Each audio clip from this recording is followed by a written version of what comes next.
Hello बच्चों, जय हिंद। कैसे हैं आप सब? उम्मीद करते हैं कि आप सभी स्वस्थ होंगे, मस्त होंगे और जहाँ भी होंगे पढ़ाई में व्यस्त होंगे। बच्चों, ये समय चल रहा है पढ़ाई का, तो आप लोग जो है पढ़ाई कीजिए, क्योंकि दिन प्रतिदिन जो है समय आपका एग्ज़ाम का जो है नज़दीक आते जा रहा है। एक एक दिन जो है वैसे ही आपका बीतता जा रहा है। याद रखिएगा, ये जो बीत रहा है समय, ये समय आपके लाइफ में कभी दोबारा आने वाला नहीं है। तो इस समय को सही से इस्तेमाल कीजिए और पढ़ाई पर ध्यान दीजिए, ताकि आने वाला समय आपके लिए, आपके भविष्य के लिए बेहतर हो सके। बच्चों, पिछले वीडियो में हम लोगों ने बात किया था विलोपन विधि के बारे में, और उससे जुड़ा हुआ सवाल को देखा था हमने। विलोपन विधि पर आधारित हमने प्रश्नावली 3.4 का जो है पहला क्वेश्चन भी बना लिए हम लोग। उससे पहले वाले वीडियो में हम प्रतिस्थापन विधि पढ़ चुके हैं, ठीक है। यानी कि पिछले 4 वीडियो में हम लोगों ने जो है प्रतिस्थापन विधि, विलोपन विधि, ठीक है, और उससे जुड़े हुए जितने भी टॉपिक थे उन सभी के बारे में हमने चर्चा कर लिया है पिछले वीडियो में। तो अभी तक आप लोगों ने उस वीडियो को नहीं देखा है तो जाकर उस वीडियो को देख लीजिएगा। आपको इसी चैनल पर जाना है और प्ले लिस्ट चेक करना है। प्ले लिस्ट में आपको मैथ क्लास 10th चैप्टर 3 2023-24 नाम का एक प्लेलिस्ट मिल जाएगा। उसमें आप जब देखिएगा तो उसमें मैथ का जो है सारा वीडियो उसमें आपको मिल जाएगा चैप्टर 3 का, ठीक है। पिछले 4 वीडियो मैंने चैप्टर 3 का डाला है उस पर, ठीक है। देखिए, अभी हम लोग जो है केवल 2 चर वाले रैखिक समीकरण युग्म का जो 4 मेथड इसमें पढ़ना है, उसी मेथड के बारे में हम पढ़ रहे हैं, ठीक है। बारी बारी से मेथड के बारे में पढ़ रहे हैं। जब ये सारा मेथड और उससे जुड़ा हुआ जो इजी सवाल है, सिमिलर यानी मिलता जुलता सवाल जो है इसके अंदर, वो सारे सवाल को हम बना रहे हैं। उसके बाद बचेगा हमारा एक सेपरेट एक मतलब वीडियो आएगा। इसके बाद जो आएगा वीडियो, उसमें केवल हम भाषा पे आधारित प्रश्नों को पढ़ाएंगे, क्योंकि भाषा पे आधारित प्रश्न आपके एग्जाम के लिए बहुत ही इंपॉर्टेंट है। वो 5 नंबर में क्वेश्चन बराबर आपके एग्जाम में आता है, ठीक है। तो इसीलिए उन सभी प्रश्नों को हम जो है बारी बारी से पढ़ेंगे आने वाले वीडियो में। तो आप लोग जो है चैनल से जुड़ जाइए, अगर नहीं जुड़े हैं तो वीडियो को ज़्यादा से ज़्यादा शेयर कीजिएगा। देखिए, अगर आप 2 मिनट, 1 मिनट, 10 सेकंड, 20 सेकंड देख के वीडियो को भाग जाते हैं तो आपको हमारे पढ़ाने की टेक्निक के बारे में पता नहीं चल पाएगा। हम किस प्रकार समझाते हैं ये आप अंदाज़ा नहीं लगा पाइएगा, ठीक है। जब तक आप पेशेंस रखकर वीडियो को अंत तक नहीं देखिएगा तब तक आपको समझ में नहीं आएगा। आप सीधे बोल दीजिएगा कि इसका पढ़ाया हुआ कुछ समझ में आता नहीं है, ठीक है। तो आप पहले अंत तक वीडियो देखें, उसके बाद आपको फ़र्क चलेगा कि हम जो ऑफलाइन कोचिंग में पढ़े हैं वहाँ के टीचर हमको किस तरह से पढ़ाया और यहाँ जो हम पढ़ा रहे हैं आपको उसमें क्या फ़र्क है। ये पूरा वीडियो देखने के बाद ही पता चलेगा। सीधे थोड़ा बहुत देखकर भगा देने से कोई फ़र्क पड़ने वाला है नहीं आपको। हमारी क्वालिटी या हमारे पढ़ाने का तौर तरीका है, उसमें आपको थोड़ा भी जो पॉजिटिव भाव है वो नज़र नहीं आने वाला है। तो आप लोग प्लीज़ इस वीडियो को अंत तक देखिए, उसके बाद डिसाइड कीजिए कि हमारा वीडियो आपको पसंद आया या फिर नहीं आया। नहीं आया तो कमेंट में सीधा बोलिए कि नहीं आया। जो कमी रह गया हमारे पढ़ाने के बीच वो आप सीधा बोलिए कि सर आप में ये कमी है, आप यहाँ हम सुधारने का प्रयास करेंगे। क्योंकि देखिए, शिक्षा जो है कभी भी शिक्षा का अंत नहीं होता है। आप शिक्षा से कभी भी अपने जीवन काल में परिपूर्ण नहीं हो सकते हैं। जब तक जीवित रहना है कुछ न कुछ सीखते रहना है। इसीलिए हम सोच रहे हैं कि अगर हमारे अंदर कुछ कमी आपको दिख रही है तो आप हमें कमेंट करके बताइए, स्पेशल नंबर देंगे, कॉल करके बताइए हमको अगर कोई कमी दिख रही है तो, ठीक है। चलिए, विशेष बात हम बाद में बात करेंगे। एक दिन आएंगे लाइव आप लोगों के लिए और इस पर हम खास बातें बताएंगे आप लोग को। आज की इस वीडियो को जो टॉपिक हमारा है उस पर हम चर्चा करेंगे। और चलिए वीडियो शुरू करते हैं। देखिए, आज हम 3.4 के बारे में चर्चा करेंगे, लेकिन उससे पहले हम एक मेथड सिखाने वाले हैं आपको, और उस मेथड का नाम है वज्र गुणन विधि। वज्र गुणन विधि, ठीक है। वज्र गुणन विधि, ये विधि हम लोग जो है पढ़ने वाले हैं अभी के क्लास में, ठीक है। वज्र गुणन विधि, प्रतिस्थापन विधि, विलोपन विधि पिछले 2 वीडियो में हम लोगों ने पढ़ लिया है अच्छी तरह से। इस वीडियो में पढ़ेंगे वज्र गुणन विधि। अब बताने वाले हैं कि वज्र गुणन विधि किस प्रकार से बनता है और वज्र गुणन विधि से हम 2 समीकरण का हल किस प्रकार से करेंगे। तो उसके लिए थोड़ा बेसिक आपको समझना पड़ेगा, जो इसका फॉर्मूला है। देखिए, आपको 2 समीकरण मिलेगा तो ax प्लस by, ठीक है, बराबर c, और एक मिलेगा ax प्लस by बराबर सी। इस तरह से दो समीकरण मिलेगा, दोनों समीकरण में ए बी सी का मान होगा, ए बी सी का मान। तो आपको करना क्या है, ऊपर वाले समीकरण को समीकरण पहला मान लेना है और उसमें जो ए बी सी है उसको हम कर देंगे A1 B1 C1। अब मालूम है क्यों करते हैं A1 B1 C1, क्योंकि एक ही नाम का दो दो व्यक्ति अगर रहेगा तो कन्फ्यूजन पैदा होगा कि नहीं होगा, बिल्कुल होगा। इसीलिए 1 2 कर देंगे उसी नाम को वही रहने देंगे, ए रहने देंगे, लेकिन 1 2 कर, जैसे मोहन तो मोहन 1 मोहन 2 है, मोहन फर्स्ट कौन है सेकंड कौन है। अगर उसको बता दिया जाए कि फर्स्ट तू है सेकंड तू है तो बोलेंगे मोहन 1, तो बोलेगा यस सर, लेकिन सीधे फर्स्ट सेकंड बिना बताए बोल देंगे मोहन, दोनों बोलेगा यस सर, है ना, कन्फ्यूजन पैदा हो सकता है। ठीक है, इसीलिए जो समीकरण ऊपर वाले में जो ए बी सी है उसको हम 1 1 1 कहेंगे और समीकरण दूसरा वाले में जो ए बी सी है उसको हम 2 2 और 2 कहेंगे। बात क्लियर हो गया होगा। चलिए इसको मानते हैं समीकरण पहला और नीचे वाले को मानते हैं समीकरण दूसरा। ठीक है, उसके बाद हमको हल करना है x और y के लिए। तो x के लिए हल करेंगे ना तो एक फार्मूला आता है, याद रखिएगा, बहुत शॉर्ट ट्रिक से बता रहे हैं। देखिए फार्मूला आता है बी सी, ठीक है, ए बी, माने x के लिए B C plus B C बट्टा A B plus A B, x के लिए B C plus B C बट्टा A B plus A B. समझ में आ गया। अब देखिए y के लिए सी ए प्लस सी ए बट्टा A B plus A B. ठीक है, इतना खाली याद रखना है। और एक बात याद रखना है आपको, देखिए यहाँ करना है 21 और यहाँ करना है 12, यहाँ करना है 12 तो यहाँ करना है 21। देखिए 21 12 12 21, 21 12 12 21। ठीक है, यहाँ भी 21 12 12 21। समझ में आ गया। मतलब x के लिए B2C1 माइनस B1C2 बट्टा A1 B2 minus A2 B1, sorry minus होगा, यहाँ पे थोड़ा सा मिस्टेक हो गया है। ठीक है, यहाँ पे माइनस आपका हो जाएगा। ठीक है, माइनस होगा, माइनस। देखिए B2C1 minus B2C1 minus B1C2 बट्टा A1 B2 minus A2 B1, यानी BC यहाँ 21 कीजिएगा, यहाँ 12 कीजिएगा। नीचे में AB यहाँ 12 तो यहाँ 21, उल्टा 21 12 12 21, ऊपर BC नीचे AB, याद रखिएगा। चलिए y के लिए C2A1 minus C1A2, C2A1 minus C1A2 बट्टा A1 B2 minus A2 B1, A1 B2 minus A2 B1, तभी तो बोले हैं 12 21। देखिए दोनों के नीचे में सेम है, खाली ऊपर का चेंजिंग है।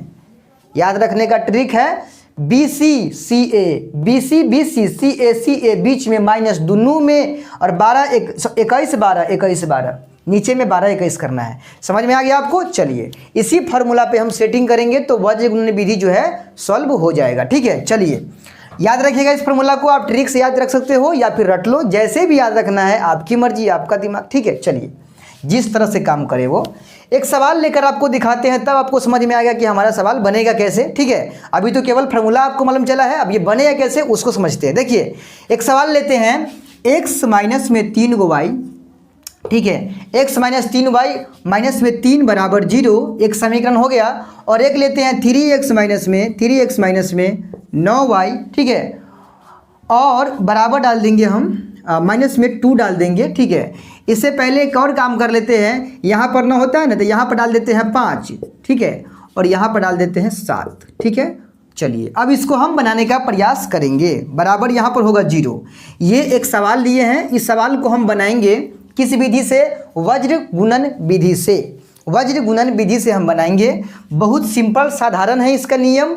सबसे पहले समीकरण जो रहेगा, आपको आपके सामने 2 समीकरण मिलेगा, वो दोनों समीकरण सजा हुआ होना चाहिए। अगर नहीं है तो आप उस स्थिति में सजाने का काम कीजिए। ठीक है, सजाएंगे कैसे, जो एक्स वाई वाला पद है उसको इसी पार रखेंगे, बिना एक्स वाई वाले पद को बराबर के दूसरे पार भेजेंगे।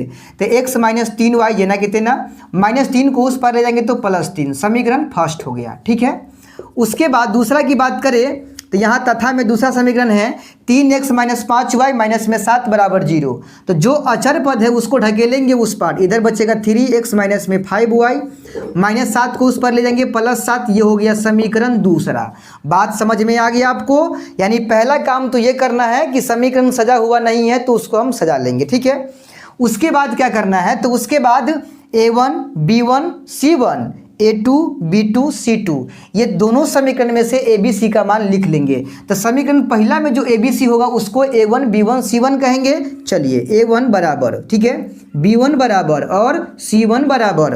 देखिए a1 b1 c1 कहाँ मिलेगा, तो समीकरण पहला में मिलेगा। a1 का मान x का गुणांक 1, b1 का मान y का गुणांक -3 और c1 का मान 3, ठीक है। चलिए a2 का मान b2 का मान, ठीक है, और c2 का मान। चलिए a2 का मान b2 का मान c2 का मान समीकरण दूसरा में खोजिए। a2 का मान है 3 क्योंकि x का गुणांक a कहलाता है, y का गुणांक b, समीकरण 2 है तो b2 माइनस में 5 और c2 का मान 7। यहाँ तक कोई दिक्कत नहीं है। चलिए अब सीधे सीधे फार्मूला पे लगाइए, आंसर पाइए, ठीक है। फार्मूला पे लगाइए यानी कि x के लिए लगाएंगे, x के लिए फार्मूला है, लिखेंगे इसीलिए b2 c1 minus b1 c2 बट्टा a1 b2 minus a2 b1। ये फार्मूला लगाएंगे किसके लिए, x के लिए, ठीक है। चलिए अब यहाँ पर मान को पुट कीजिए, यानी a1 b1 c1 जो भी है सब यहाँ पर मान लिखा हुआ है, आराम आराम से रखते चलिए। देखिए b1 पहले है तो b1 का मान कितना है, तो b1 का मान है -3, तो यहाँ लिखेंगे -3 गुना c1। देखिए b2 सॉरी b2 है ना पहले, तो b2 का मान है -5 तो -5 गुना में c1 का मान 3 है, दोनों में गुना है याद रखिएगा, आज दोनों में भी गुना होगा, माइनस b1 का मान है -3, दो को माइनस रहेगा, टकराने का चांस है, एगो के घेर के रखिए, ठीक है। और गुना c2 का मान 7 है। नीचे में तनी आते हैं, नीचे में देखिए a1 b2, a1 का मान है 1 गुना b2 का मान है -5 और माइनस में a2 का मान है 3 गुना b1 का मान है -3। देख लीजिए, अगर दिखाई नहीं देता होगा तो हम मुंह से बोल देते हैं। सब मान को यहाँ पर बारी बारी से पुट कर लेना है और पुट करने के बाद गुना भाग करके जो आएगा वो हमारा आंसर होगा। देखिए इसको यहाँ दिखाते हैं, देखिए ऊपर गुना यहाँ पे और ये दोनों में गुना कर देंगे, नीचे में यहाँ पर गुना और यहाँ पे गुना कर लेंगे। ध्यान से देखिएगा, -5 में गुना करेंगे +3 से तो माइनस प्लस माइनस, ठीक है, 5 तिहाई हो जाएगा 15, ठीक है। और फिर माइनस प्लस 7 तिहाई 21। नीचे की बात कर ले तो देखिए -5 से +1 में गुना होगा तो -5 होगा, उसके बाद -3 से -3 में गुना होगा तो प्लस में 3 तिहाई 9 हो जाएगा, ये बराबर है। ध्यान दीजिएगा, +21 में से 15 घट गया, +21 में से 15 घट गया तो 15 6 21 और नीचे की बात करें तो 9 में से 5 चला गया तो 4। अगर इसको काटेंगे तो 3 दूना 6 यानी 2 तिहाई 6 2 दूना 4 यानी कि 3/2 जो है x का आंसर निकल गया। कोई दिक्कत वाली बात नहीं है। चलिए अब हम y वाले फार्मूला पे y का मान निकाल लेंगे। यहाँ लिखेंगे अब y बराबर फार्मूला क्या होता है, तो होता है c2a1 माइनस c1a2 बट्टा a1 b2 minus a2 b1, ठीक है। चलिए c2a1, अब c2 का मान खोजिए तो 7 है, गुना में a1 का मान खोजिए तो 1 है। देखिए मान आराम से रखिएगा, भुतलाने का चांस इसी में है, इसमें भुतला गए तो सवाल भी आपसे नहीं हिलने वाला है, समझ रहे हैं ना। चलिए c2 का मान है 7, a1 का मान है 1, तो देखिए गुना में दोनों है तो 1 माइनस यो दोनों गुना में, ये माइनस फार्मूले का है। c1 का मान है 3 और गुना में a2 का मान है 7। समझ में आ गया। चलिए अब बात कर लेते हैं नीचे, ठीक है, सॉरी a2 का मान हमारा 3 है। देखिए भुतलाने का चांस ज़्यादा है, थोड़ा सा ध्यान भटकेगा तो कुछ के कुछ लिखा जाएगा, ठीक है। a1 b2, a1 का मान है 1 और b2 का मान है -5 और माइनस में a2 का मान है 3 गुना b1 का मान, तो b1 का मान है -3 अरे ज़्यादा सोचने वाली बात ना है, ध्यान दीजिएगा थोड़ा इधर। जो यहाँ लिखे है ना नीचे में जो इसका आया है, एक्स के नीचे में आया है, वही मान यहाँ भी नीचे में आएगा, क्योंकि नीचे का फार्मूला दोनों का सेम है। देख लीजिए, बताया है ना हम आपको। चलिए आगे बात करें। 7 इकाई 7 गो, माइनस में 3 तिहाई 9 गो, नीचे में प्लस माइनस माइनस 5 इकाई 5 गो, और माइनस माइनस प्लस 3 तिहाई 9 गो। -7 में से +2 गया, सॉरी +7 गया, -9 में से +7 गया तो -2, नीचे में 9 में से 5 गया तो 4, काटेंगे 2 इकाई 2, 2 दूना 4, माइनस में बचेगा ऊपर 1, नीचे में प्लस में 2, यानी कि y का आंसर हो गया -1/2। तो यहाँ लिखेंगे अतः x का मान जो निकाले हैं वो निकाले हैं 3/2 और y का जो निकाले हैं वो निकाले हैं -1/2। बताइए किसी को कोई प्रॉब्लम, कोई दिक्कत, कमेंट में कीजिए। अगर कोई प्रॉब्लम है, कोई दिक्कत है समझने में तो आप कमेंट कीजिए, कमेंट में बताइए कि कोई दिक्कत है। अगर दिक्कत नहीं है तो आगे बढ़ते हैं। अगर दिक्कत हुआ होगा तो आप लोग क्या कीजिएगा, इसको एक बार रिवाइंड करके देखिएगा, वीडियो को पीछे करके देख लीजिएगा थोड़ा।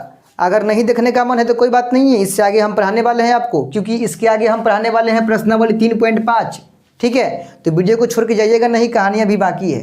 ठीक है, चलिए देखते हैं इसके आगे हम प्रश्नावली 3.5 पे देखते हैं। ठीक है, चलिए वीडियो में भागिएगा नहीं छोड़ के, अभी और कुछ बाकी है इस वीडियो में। ठीक है, चलिए तो देखिए आपके स्क्रीन पर क्वेश्चन दिख रहा होगा प्रश्नावली 3.5 का। ठीक है, इसका पहला क्वेश्चन हम लेते हैं, क्योंकि देखिए प्रश्नावली 3.5 जो आपका है ना वो पूरे के पूरे वज्र गुणन विधि पे आधारित है, इसीलिए प्रश्नावली 3.5 आज हमको पढ़ाना जरूरी है। और खासकर वैसे सवाल जो पूर्णतः पूर्ण वर्ग विधि वज्र गुणन विधि पर ही आधारित है पूर्ण रूप से, उसको हम पढ़ा देंगे तो आपके लिए भी बेनिफिट है और हमको भी पढ़ाने में सुविधा पड़ेगा। ठीक है, चलिए आपको भी समझ में आ जाएगा।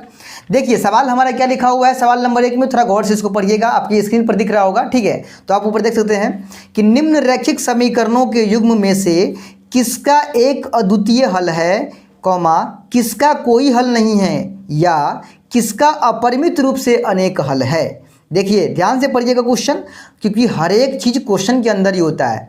आप घर में भी जब तक सवाल नहीं सुनिएगा, मान लीजिए कोई आपसे बड़े हैं, आपको कोई बुला रहे हैं तो उनका सवाल सुनिएगा नहीं या सीधे दौड़ जाइएगा कहीं पे, कहेगा जाइए पानी लेके आइए, तो आप जाके जो है मारपीट करने लगिएगा।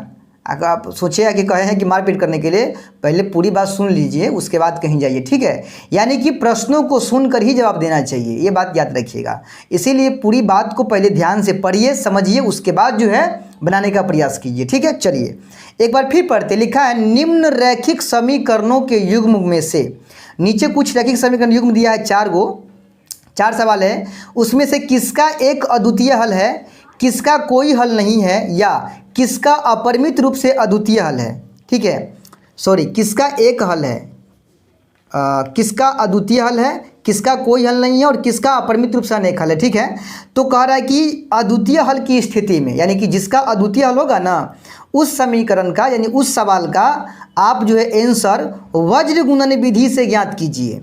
उस सवाल का आंसर आपको किस विधि से निकालना है, वज्र गुणन विधि से। किस सवाल का, तो जिस सवाल का जो हल है वो अद्वितीय हो उसी सवाल का। पहले तो चेक करना है कि किस सवाल का, यानी किस समीकरण का अद्वितीय हल है, किस समीकरण का कोई हल नहीं है, और किस समीकरण का परिमित रूप से अनेक हल है। और जिसका अद्वितीय हल होगा उसी को वज्र गुणन विधि से जो है बनाना है। क्वेश्चन समझ में आ गया होगा, उम्मीद करते हैं आपको।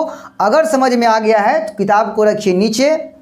अब आप लोग सीधे जो है सवाल को समझिए। हम एक बनाते हैं सवाल इसमें से। चलिए इसका हम सवाल 1 लेते हैं। पहला नंबर सवाल 3.5 का पहला का पॉइंट नंबर पहला सवाल है x माइनस 3 गो y माइनस में 3 बराबर में 0 और एक है 3 गो x माइनस में 9 गो y, ठीक है, माइनस में 2 बराबर 0। ठीक है, ये समीकरण पहला माने पहला सवाल है। इसमें जब आप गौर से देखिएगा तो ये सजा हुआ समीकरण नहीं है, यानी कि इसको बराबर को उस पर ढकेलना पड़ेगा। तो बचेगा इधर x माइनस 3y, -3 को उस पर ले जाएंगे तो +3, और इसको भी सजाएंगे क्योंकि इधर -2 है, ढकेलेंगे तो +2। तो 3x माइनस में 9y बराबर में -2 उधर गया तो +2। ठीक है, ये 2 ठो समीकरण, ये समीकरण पहला हो जाएगा, ये समीकरण दूसरा हो जाएगा। ठीक है, चलिए A1 B1 C1 A2 B2 C2 निकालना पड़ेगा पहले।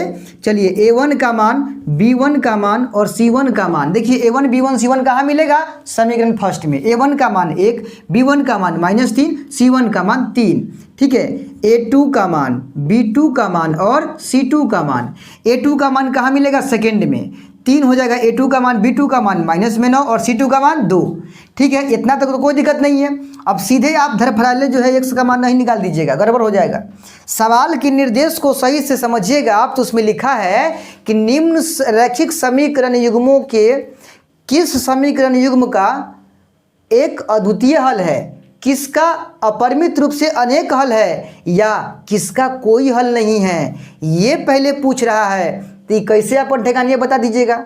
इसके लिए एक तरीका हम आपको बताए हुए हैं वीडियो नंबर दूसरा में। दूसरा वीडियो हमारे उस प्ले लिस्ट में जाइएगा, खोजिएगा दूसरा वीडियो इस चैप्टर का, तो आपको मिल जाएगा। ठीक है, उस दिन हम आपको पढ़ाए थे कि यदि A1/A2 बराबर नहीं रहेगा B1/B2 के, तो क्या कीजिएगा? तो भाई इसका अद्वितीय हल है। कैसा है? अद्वितीय हल है। और यदि A1/A2 बराबर है B1/B2 के और ये बराबर नहीं है C1/C2 के, तो कहिएगा कि कोई हल नहीं है, कोई हल नहीं है, कोई हल नहीं है। ठीक है, और यदि A1/A2 बराबर है B1/B2 के और इहो बराबर C1/C2 के, तो क्या कहिएगा? तो कहिएगा अपरिमित रूप से अनेक हल, यानी कि इसका अनंत हल होगा। तो ये हल वाला हम आपको पहले भी बता चुके हैं। अगर आप लोग नहीं देखे हैं वीडियो तो जाके देखिए, धमाल वीडियो है, इस पे आधारित पूरा बताए हुए हम। ठीक है ना, तो अभी के लिए टेम्पोररी तो बतेबे कर रहे हैं हम। देखिए, तो वही चीज़ यहाँ चेक करना है। तो हम पहले क्या करेंगे? A1/A2 B1/B2 C1/C2 का तुलना करके, अनुपातों का तुलना करके हम पहले मालूम कर लेंगे कि भाई किसका अद्वितीय हल है, किसका कोई हल ना, किसका अनेक हल है। चलिए मालूम करते हैं। लिखेंगे चूंकि A1/A2 बराबर पुनः B1/B2 ठीक है, B1/B2 और पुनः C1/C2, यानी तीनों का मान निकाल लेंगे, तीनों का रेशियो हम निकाल लेंगे। देखिए A1/A2, A1 का मान है 1/A2 का मान है कितना? 3 है, तो 1/3 आ गया A1/A2 का मान। B1/B2, B1 का मान है -3/B2 का मान है -9। देखिए माइनस से माइनस कैंसिल, 3 1 3, 3 3 9, काटेबल होगा तो काटिएगा, ऊपर नीचे माइनस कटता है, 1/3 बच गया। C1/C2, C1 का मान है 3/C2 का मान है 2। बताइए आप, देखना गौर से देखिएगा। तो A1/A2 का मान है 1/3, B1/B2 का मान भी 1/3, यानी कि दोनों बराबर, दोनों बराबर। लेकिन C1/C2 का मान 3/2। तो बताइए क्या A1/A2 का मान B1/B2 के मान के बराबर है? तो जी बराबर है। A1/A2 B1/B2 के मान के बराबर है। लेकिन B1/B2 का मान C1/C2 के मान के बराबर न है। का है? 1/3 1/3/2, तो दोनों बराबर ना कहेंगे हम। तो जब इस प्रकार का डायग्राम किस प्रकार का बनेगा जी? तो बनेगा A1/A2 इज नॉट, सॉरी, बराबर, ये बराबर रहेगा B1/B2। ठीक है, और ये बराबर नहीं रहेगा C1/C2 के। तो जब इस प्रकार का डायग्राम बने तो क्या कहिएगा? तो कहिएगा सर जी इसका कोई हल ना है। काहे कि जब A1/A2 बराबर रहे B1/B2 के और यह बराबर न रहे C1/C2 के, तो इसका कोई हल नहीं है। क्या कहिएगा? इसका भी कोई हल नहीं है। लिखना है अतः इसका कोई हल नहीं है, अतः इसका कोई हल नहीं है, इसका कोई हल न है, यानी कि नहीं है। बात समझ में आ गया आपको? देखिए तुमका और समझिए इसको, इसका कोई हल नहीं है। सवाल में लिखा, आप सोचिएगा कि इसका कोई हल नहीं है, इससे तो कोई फर्क नहीं पड़ता है। मेन तथा XY के मान निकालना, क्योंकि आप बोले थे वज्र गुणन विधि से हल करना है। तेरे करना है हल, लेकिन किसका? तो जिसका अद्वितीय हल होगा उसका, यानी जिस समीकरण का अद्वितीय हल होगा ना, उसी समीकरण का आंसर आपको वज्र गुणन विधि से निकालना है। तो भाई साहब इसका जो है कोई हल नहीं है, तो जिसका कोई हल नहीं उसको थोड़ी ना बनाना है, उसको नहीं बनाना है।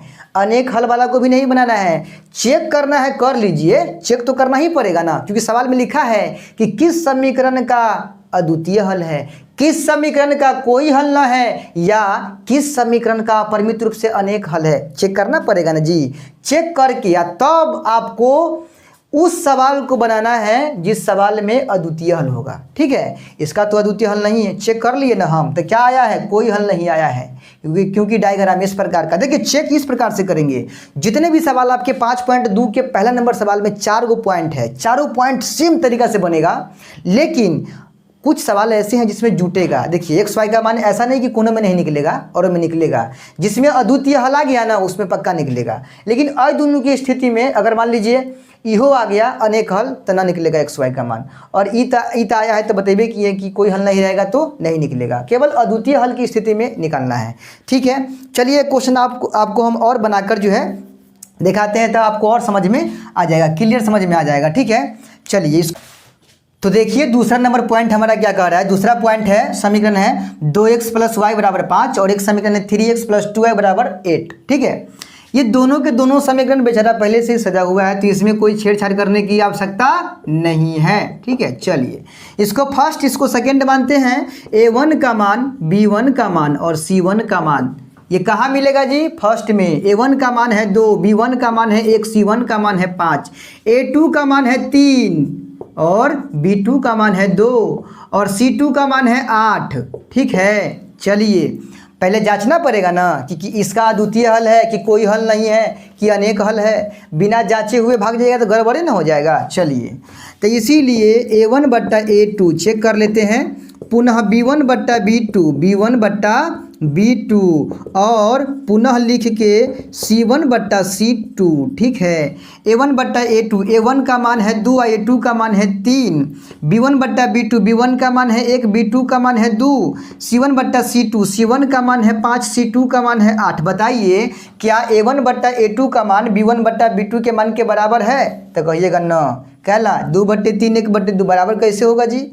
अच्छा, b1 का मान c1 माने b1 बट्टा b2 के मान c1 बट्टा c2 के मान के बराबर है, और में कहिएगा कि न है, क्योंकि इसका 1/2 इसका 5/8, यानी कि इज नॉट इक्वल आ रहा है, कोई भी बराबर नहीं है। तो क्या कहिएगा, इसका अद्वितीय हल है। तो यहाँ लिखेंगे चूंकि a1 बट्टा a2 is not equal b1 बट्टा b2। ठीक है, इहो बराबर नहीं है c1 बट्टा c2 के, तो क्या कहिएगा कि अतः इसका अद्वितीय हल है। क्या है जी, अद्वितीय हल है, इसका अद्वितीय हल है।